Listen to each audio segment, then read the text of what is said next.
In today's scripture, Jesus makes some insanely bold claims about the cost of discipleship. He doesn't just say it's going to cost a lot. He doesn't even just say give up your possessions. He says, unless you hate your brother and father and mother, right?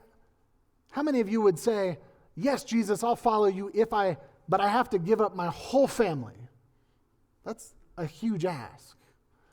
I don't think that's what Jesus is actually logistically asking here, but he's giving an example to say, unless you're so committed, right? Unless you're so committed that you would even consider these things, let's consider the loyalty here.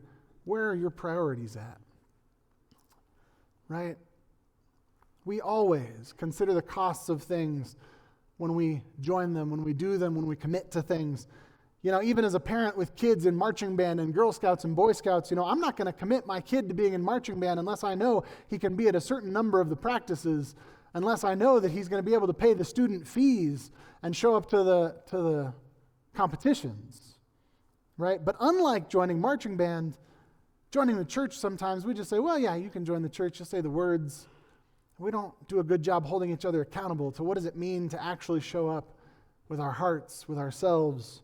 And again, I know I'm preaching to the choir because you all are the people that are here, right? But maybe you know somebody who could use a nudge to get them back to church, who could use a nudge to say, hey, remember that time you said we were going to be in this together? I'd love it if you'd join me, right?